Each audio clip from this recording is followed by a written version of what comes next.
who we are, Industrial Development Corporation, IDC. We are owned 100% by the South African company. And I think what makes us unique is that we are self-financing. We do not receive any funding whatsoever from the South African government.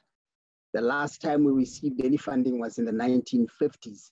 And this is important for me to say, the self-funding aspect is important for me to say, because if I don't say it, people tend to think that because we are a government institution, we give away money. Unfortunately, we don't do that. We provide the funding, but we also expect a return on it so that we can survive in our own right.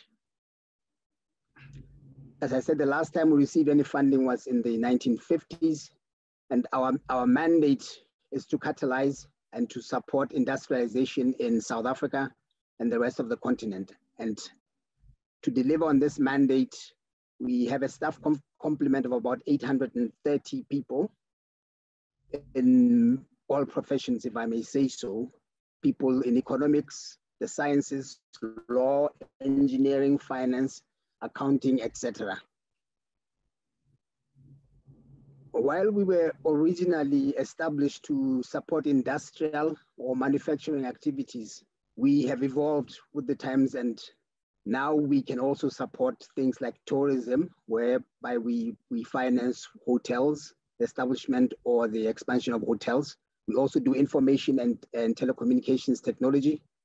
We are also in the healthcare services area, where we can fund anybody that is looking to establish a private hospital, or even maybe do PPP hospitals or clinics and laboratories with the government of Tanzania or any other government anywhere else. But in this particular case, I think we're talking about Tanzania.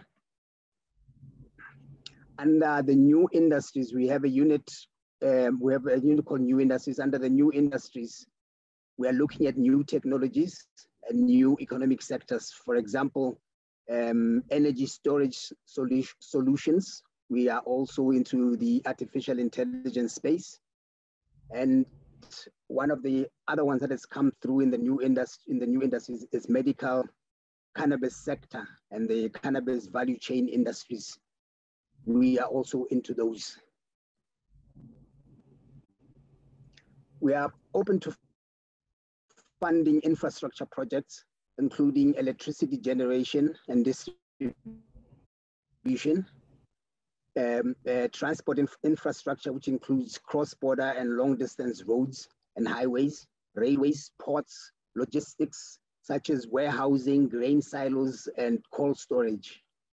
I'm trying to go as quickly as possible so that I don't take up too much of your time.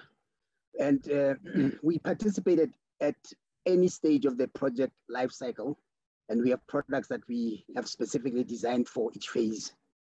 However, most of our activities have been with the startups. That's where people are doing something from scratch, establishing a company or a manufacturing entity from scratch. We also do expansions of existing establishments and also rehabilitations of outdated facilities. We can finance those.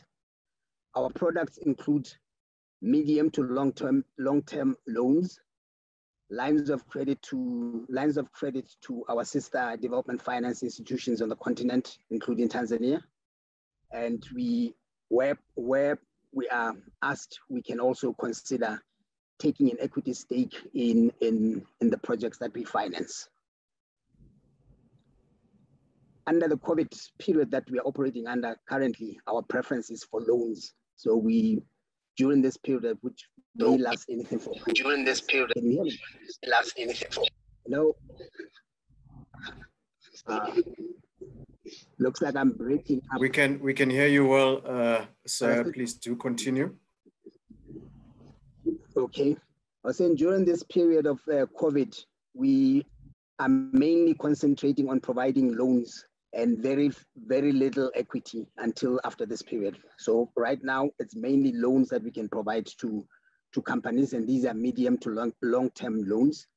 While we deal mainly with larger projects, we have lines of credit that we can advance to our sister development finance institutions in Tanzania, so that they can then fund the smaller ones, which we would not be able to. And I have to emphasize, I did emphasize at the beginning that we're a self-funding institution to the extent that most people think our due diligence processes, which we have to do when we are appraising projects in order to advance monies to them, are very rigorous.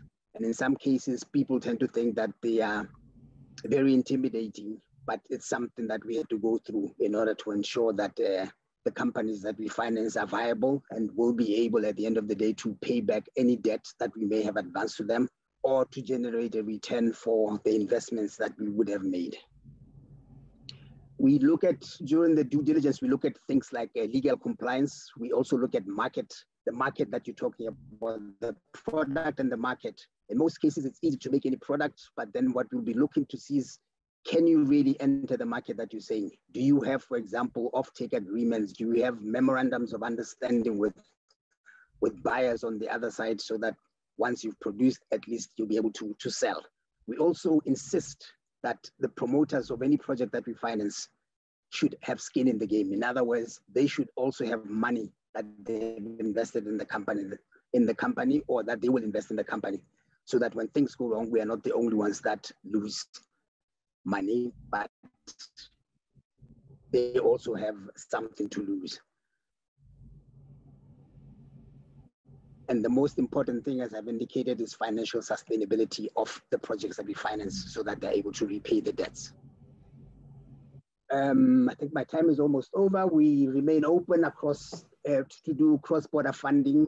And in Tanzania, currently, we are looking at graphite and nickel mining. We're also looking at rail and transport equipment, power generation, and in the agricultural space, we are looking at soya. We have approved funding to the tune of about $76 million to date. And of that funding, we have an exposure,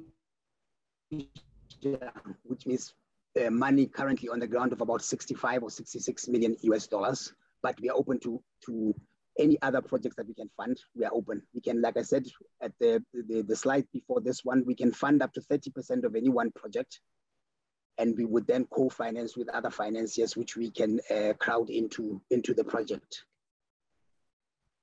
We are looking for projects in general, anything in manufacturing, industrial infrastructure, agriculture and agro-processing, tourism, and healthcare services. If you can wrap up, Mr. Thokoane, yes, thank you. I was just about to say thank you. Thank you very much.